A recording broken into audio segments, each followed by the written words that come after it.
पूर्णिया के अर्जुन भवन में पप्पू यादव ने प्रेस वार्ता कर रुपेश सिंह हत्याकांड में दिया बड़ा बयान। जाप सुप्रीमो पप्पू यादव सोमवार को पूर्णिया पहुंचे।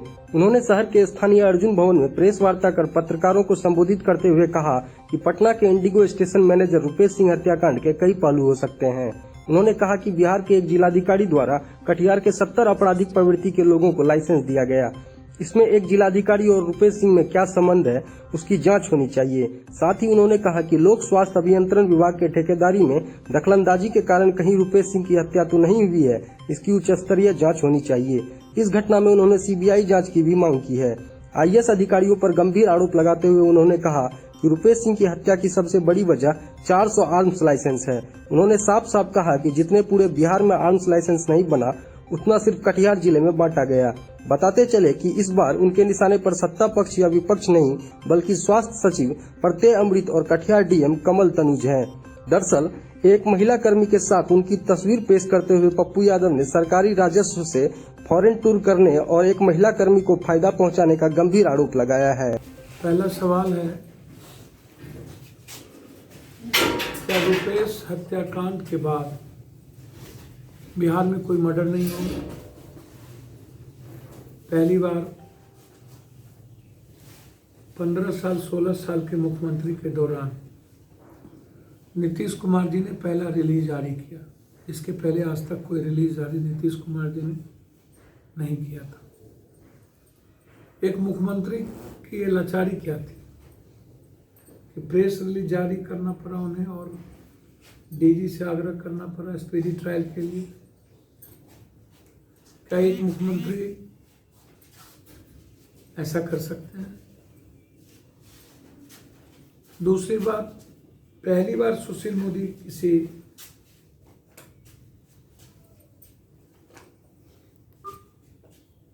मर्डर केस में कहीं जाते हैं 3 दिनों के बाद।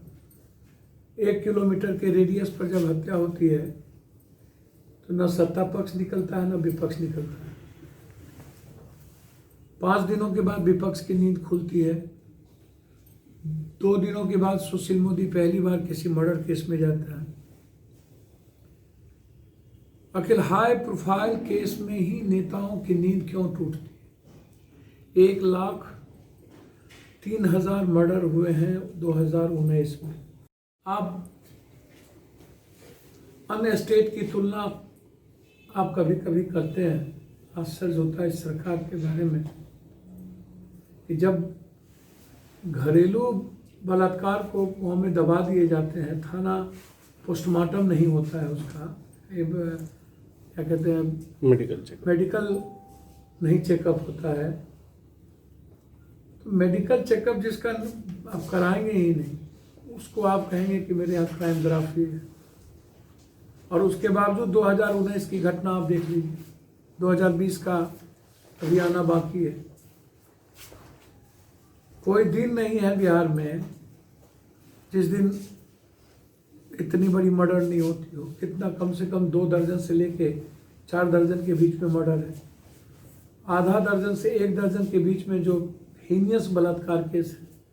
परसों हम मुजफ्फरपुर गए थे तरसों, जिसमें एक मासूम बच्ची का बलात्कार करके जला दिया गया। उनके वेबसाइट पे है, क्राइम वेबसाइट पे है। नीतीश कुमार जी क्राइम ग्राफ के बारे में बात करते हैं तो मुझे आश्चर्य होता है। नीतीश कुमार जी, आपके यहाँ आधे से अधिक क्राइम थाने में केस दर्ज ही नहीं होता है। छोटे मर्डर को तवज्जो क्यों नहीं मिलती? क्या कारण? कल सुपौल में 3 मर्डर हो चुके। आपके पूर्णिया में लगातार मर्डर, गैंग वार, मर्डर पे मर्डर होता है।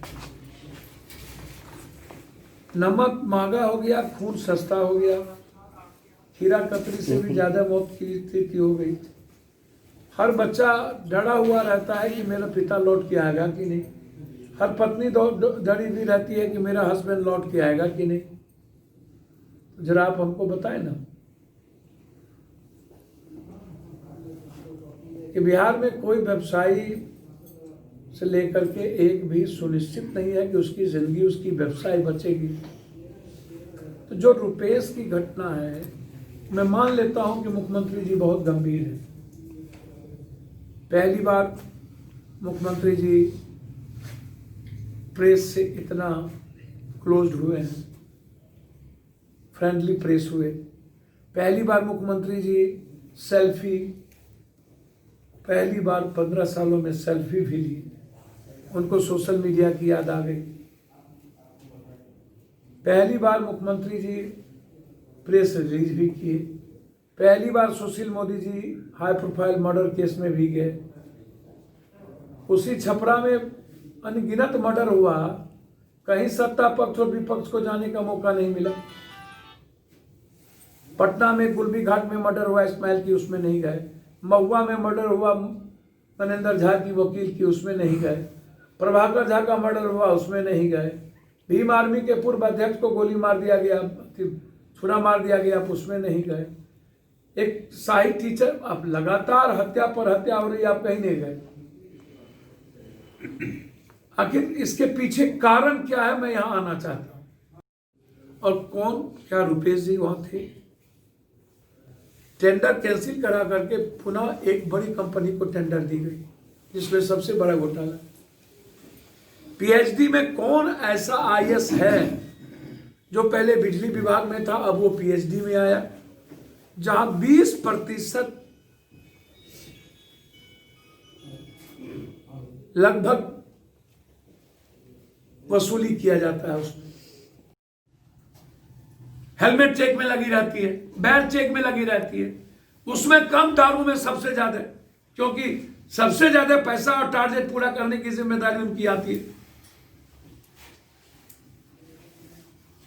आपने कटिहार के जिस डीएम पे सवाल उठाया, कब के डीएम थे, कौन थे? अभी प्रेजेंट डीएम है, कब के डीएम नहीं थे, अभी हैं। इन पर सीबीआई इंक्वायरी चल रही थी। सबसे ज्यादा टेंडर बाहर बिजली अन्य जगहों पर इसी ने दिया। सीबीआई इंक्वायरी के बाद इनको डीएम में पोस्टिंग क्यों हो गई?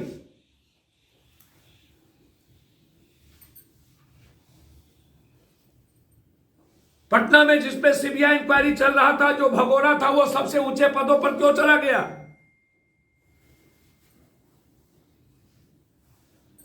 ₹8,000 करोड़ पैरेलल किसके घर में जा रहा है? जिसके पास फूस का घर था, वो 3 माला बिल्डिंग बना लिया, तय से एसी लगा रहे। नीतीश जी, क्या इन लोगों की संपत्ति की जांच होगी? क्या ईडी से इनकी संपत्ति छीनी जाएगी? सरकारी पदाधिकारी माफिया, जमीन माफिया, बालू माफिया, शराब माफिया, इन तीनों माफियाओं की संपत्ति जांच करने के लिए हम हाईकोर्ट जा रहे हैं कि 15 सालों के अंदर किस किस लोगों की डबल संपत्ति बढ़ी है। पंचायत में कौन कौन लोग हैं जिसके पास डबल धन बढ़ा है।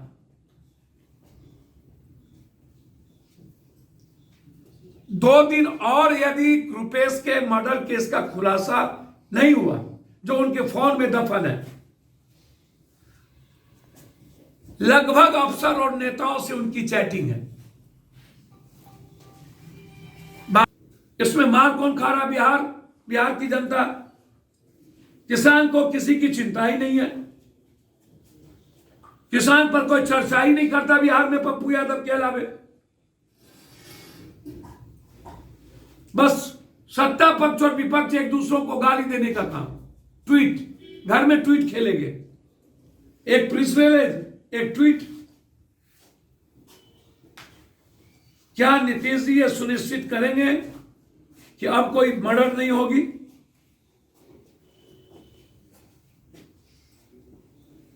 क्या स्पीडी ट्रायल होगा?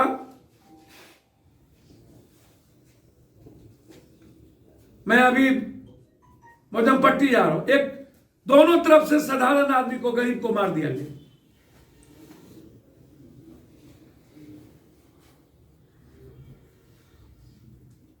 किसी के घर की बहन बच्ची निकलना, अब निकलने में डर लगता है।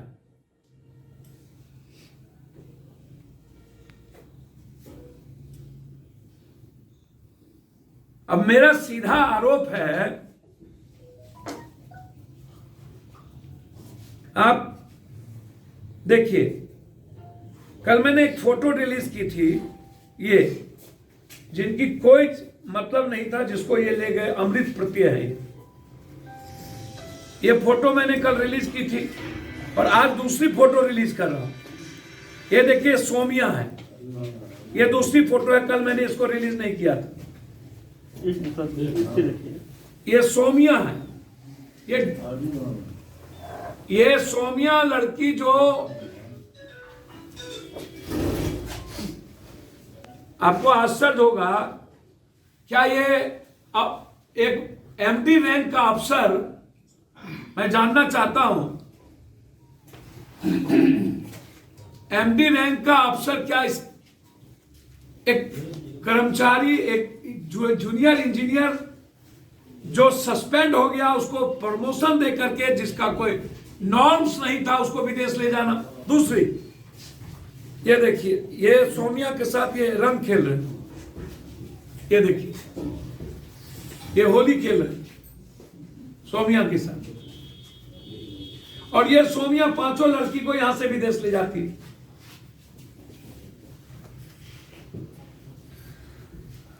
तो बिहार में क्या लगभग पदाधिकारी का इन्वॉल्वेशन। अब देखिए, ये आप ले लिए, अब देखिए ये क्या किया, इसके बाद सोमिया को ये अवार्ड दे रहा है, ये देखिए, पहले खेल खेलेंगे, देखिए ये अवार्ड है सोमिया का।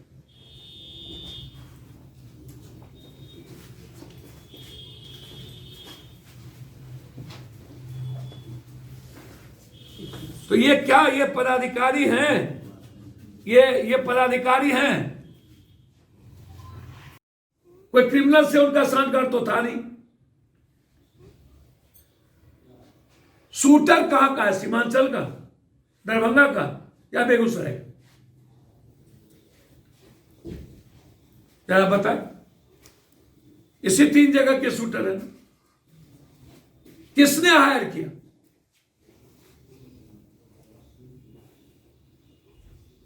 सब के सब डरे हुए हैं, पूरा बिहार डरा हुआ है, एक एक व्यापारी।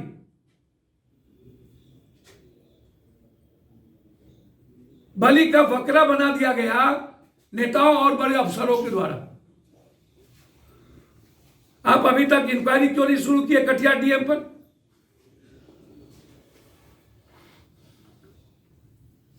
और जो जो लोग शराब बेचवाते हैं उनको जेल में आप बंद क्यों नहीं कर रहे? शराब एक पैरेलल इकोनॉमी खड़ी हो गई बिहार में, जो बिहार के इकोनॉमी के लिए, बजट के लिए सबसे गलत है। इसको समझिए।